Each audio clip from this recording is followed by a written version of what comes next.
नमस्कार। होम योग कुटुंब में आपका हार्दिक स्वागत है। मैं दिनेश तिवारी, योग परीक्षक और senior technical officer, Sanjay Gandhi आयुर्विज्ञान संस्थान लखनऊ। छोटे छोटे वीडियोस के माध्यम से मैं जन जागरण अभियान चलाता हूँ और निःशुल्क योग कक्षा भी संचालित करता हूँ। और यूट्यूब्स पर छोटे वीडियोस लोड करके आपको ये बताता हूँ कि आपको कैसे बीमारियों से बचना है और कैसे सावधान रहना है। और आज का मेरा टॉपिक है बायोमेडिकल वेस्ट मैनेजमेंट। तो बायोमेडिकल वेस्ट क्या होता है? लेबोरेटरीज़ में या बड़े बड़े हॉस्पिटल्स में या क्लिनिक में जो भी कचरा निकलता है, मरीज़ से रिलेटेड जो भी कचरा निकलता है उसको बोलते हैं बायोमेडिकल वेस्ट। और ये बहुत ही ख़तरनाक होता है क्योंकि इससे इन्फेक्शन फैलने के बहुत ज़्यादा चांस होता है यदि इसको हम ठीक तरह से मैनेज ना करें इस कचरे को। तो इसको मैनेज करने के लिए गाइडलाइंस बनी हुई है, हम उस गाइडलाइंस को फॉलो करना चाहिए। और जब भी आप किसी क्लिनिक में जाते हैं, किसी पैथोलॉजी लैब में जाते हैं या कोई माइक्रोबायोलॉजिकल लैब में जाते हैं या किसी हॉस्पिटल में जाते हैं, किसी इंस्टीट्यूट मेडिकल इंस्टीट्यूट में जाते हैं, तो इस बात का आपको भी ध्यान रखना है कि वहाँ पर बायोमेडिकल वेस्ट कचरा का प्रबंधन ठीक ढंग से हो रहा है कि नहीं। आप देखिए, सतर्क रहें कि जो भी वेस्ट निकलता है वो प्रॉपर तरीके से डिस्कार्डिंग उसकी हो रही है कि नहीं हो रही। यदि वो ठीक तरह से डिस्कार्डिंग नहीं होगी, प्रॉपर तरीके से उसका मैनेजमेंट नहीं होगा तो बीमारियां फैलने के बहुत ज़्यादा चांसेस होते हैं, जिससे खुद वहाँ पर रहने वाले डॉक्टर्स या स्टाफ भी बीमार हो सकता है। मरीज़ तो बीमार है ही, उसके साथ जो उसके देखभाल करने वाले वो भी बीमार हो सकते हैं। फिर पूरा इन्वायरमेंट इन्फेक्टेड हो जाता है तो उस एरिया का पूरा लोग बीमार हो सकते हैं और पूरा पर्यावरण पर भी बहुत बुरा असर पड़ता है। इसलिए बायोमेडिकल वेस्ट मैनेजमेंट कैसे करना है, क्या होता है, इसके बारे में मैं अभी आगे वीडियो में बता रहा हूँ कि हमारे डस्टबिन किस किस कलर के होते हैं और किस डस्टबिन में क्या बायोमेडिकल वेस्ट को डालना है और बायोमेडिकल वेस्ट को इकट्ठा करने के बाद उसको निस्तारण का क्या तरीका है, ये भी मैं अभी आपको आगे की वीडियो में बताऊंगा। तो सबसे पहले जो भी बायोमेडिकल वेस्ट होता है उसको प्रॉपर तरीके से जो भी कंटेनर्स अलग अलग कलर के बने हैं उसमें डालना है और उसको बाद उसे प्रॉपर तरीके से उसको सील करके और बंद जो ट्रांसपोर्ट का जो बॉक्स है उसमें सेफ्टी ट्रांसपोर्ट करके जहाँ पर इंसिनेटर है हमारा वहाँ पे जाना चाहिए। और फिर अलग अलग मटेरियल्स को अलग अलग हिसाब से डिस्पोज किया जाता है। कोई इंसिनेटर पे डाला जाता है तो कोई ऑटोक्लेविंग से, और कुछ को गड्ढा बड़ा सा खोद के उसमें डालना पड़ता है कचरे को।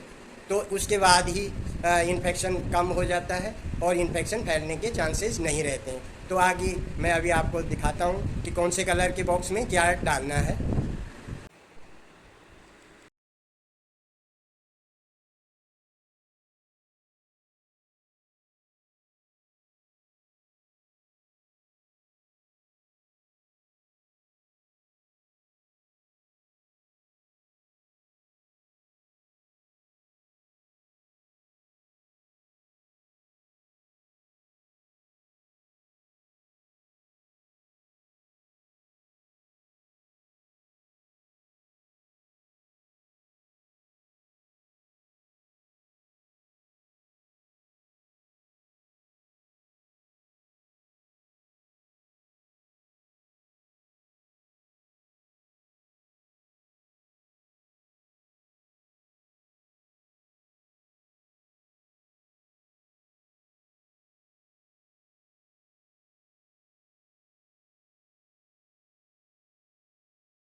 सबसे पहले पीला जो कंटेनर है या पीला डस्टबिन है उसके बारे में हम आपको बताते हैं। जो पीला डस्टबिन है उसमें हमें बॉडी पार्ट्स जो है प्लेसेंटा वगैरह या बॉडी पार्ट्स के कोई टिश्यूज़ वगैरह उनको डालना है। साथ में जो माइक्रोबायोलॉजी लैब से जो भी इन्फेक्टेड सामान निकलता है वो डालना होता है। पैथोलॉजिकली जो सामान निकलता है वो डालना होता है। और जो कंटामिनेटेड हमारा कैप्स हैं या ग्लव्स हैं या मास्क हैं जो हाईली कंटामिनेटेड एरिया के, वो उसमें डालने होते हैं। लेनिन डालना होता है और ये सब चीज़ें, और जो कॉटन है जिसमें ब्लड लगा हो वो है, या कोई और पट्टी जैसे हो जाती ड्रेसिंग की तो जिसमें कोई फ्लूइड लगा हो, ये सब हमें पीले कंटेनर में डालना है। ये हाईली इन्फेक्टेड जो भी सामान है वो पीले कंटेनर में डालना है या पीली पॉलीथीन में डालना है। और उसके बाद उसको अच्छी तरह से पैकिंग करके सेफली उसको जो है ट्रांसपोर्ट करना है इंसिनेटर रूम में। और वहाँ पर जाके उसको इंसिनेटर में इंसुलेशन करने के बाद उसका जो भी बच जाता है जो, उसको फिर एक बड़ा सा गड्ढा खोद कर उसमें उसको डाल दिया जाता है। तो ये है पीली पन्नी का। तो ये पीला जो डस्टबिन है वो इन मटेरियल्स के लिए यूज़ होता है। अब आया हमारा नीला। नीला जो है उसमें जितने भी ग्लास की चीज़ें हैं, ग्लास की जैसे वाइल्स हो गई, स्लाइड्स हो गई, और जो आईवी फ्लूइड वगैरह जो कांच की बोतल्स में लगता था वो सब जो है ब्लू कंटेनर में डालते हैं। और ये पंक्चर प्रूफ कंटेनर होना चाहिए। और इसको भी सेफली हमको स्टेलाइजेशन करना है। इसको ऑटोक्लेविंग भी कर सकते हैं और इसको हम डिसइंफेक्शन भी कर सकते हैं। और उसके बाद इसको फिर इसको भी डीप स्टेलाइजेशन के बाद डीप गड्ढा खोद कर उसमें डालते हैं। उसके बाद आता है हमारा रेड में जो है वो रिसाइकलिंग भी बोलते हैं, रिसाइकलिंग मटेरियल जैसे प्लास्टिक हो गया और ट्यूब्स, प्लास्टिक की ट्यूब्स हो गई और कैथेटर्स वगैरह हो गए और रबर की चीज़ें हैं, ये सब जो है रेड में जाती हैं।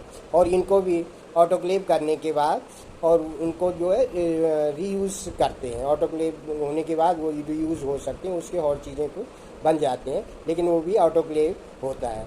उसके बाद आता है हमारा वाइट का नंबर, वाइट कंटेनर। तो वाइट कंटेनर में हम जो है जैसे नीडल्स हैं या आपका स्कैल्पल है और ब्लेड्स वगैरह हैं, तो जो भी शार्प चीज़ें हैं वो वाइट कंटेनर में डालते हैं। और वाइट कंटेनर में 1% हाइपोक्लोराइड सॉल्यूशन रखते हैं कि ताकि उसमें डिकंटामिनेशन हो जाए। और उसको भी सेफली हम इंसिनेटर रूम में या जहाँ पर हमारा ये डिकम्पोज होता है वहाँ बेचते हैं और उसको 1% हाइपोक्लोराइड सॉल्यूशन में भी डीप करते हैं और साथ में उसको भी ऑटोक्लेव करने के बाद भी उसको हम डिस्पोज करते हैं। और अब लास्ट में हमारा आता है ब्लैक। तो ब्लैक है ये जनरल वेस्ट के लिए है, जिसमें नॉन कंटामिनेटेड मटेरियल्स जो भी निकलता है जैसे पेपर्स वगैरह हैं या जो हम वाटर बोटल्स वगैरह पानी वगैरह पीते हैं वो वाली बोटल्स या फूड आइटम्स जो है, या जैसे हम चाय कॉफ़ी पीते हैं उसके जो कप्स वगैरह हैं वो हम उसमें डालते हैं और उसको ब्लैक पन्नी में या ब्लैक कंटेनर में उसको रख के और इसको जो है जलाते हैं या उसको भी हम लोग ज़मीन के नीचे गाड़ते हैं। तो इस तरह से ये पांचों तरह के जो कलर्स हैं, 5 तरह के कंटेनर हैं, उनको हम वेस्ट मैनेजमेंट के द्वारा उनको डिकंटामिनेट करते हैं और फिर उसको डिस्पोज करते हैं। तो ये हम इस तरह से पूरे बायोमेडिकल वेस्ट को मैनेज करेंगे तो इन्फेक्शन होने के चांसेस ख़त्म हो जाते हैं और हमारा पूरा एरिया स्वच्छ रहता है और बैक्टीरिया फ्री या बीमारी फ्री रहता है और इन्वायरमेंट में भी कोई इफेक्ट नहीं पड़ता है। तो मेरा ये वीडियो है, यूट्यूब चैनल है, आप उसको सब्सक्राइब करें, लाइक करें और शेयर करें। और मैं आगे भी वेस्ट मैनेजमेंट पर एक वीडियो और बनाता जाऊंगा कि इंसिनेटर क्या होता है, ऑटोक्लेव क्या होता है, उसका क्या फंक्शन है, और इसके बारे में भी मैं बताऊंगा। तो मेरा ये यूट्यूब चैनल देखते रहें और जागरूक रहें, सचेत रहें और निरोग रहें। धन्यवाद।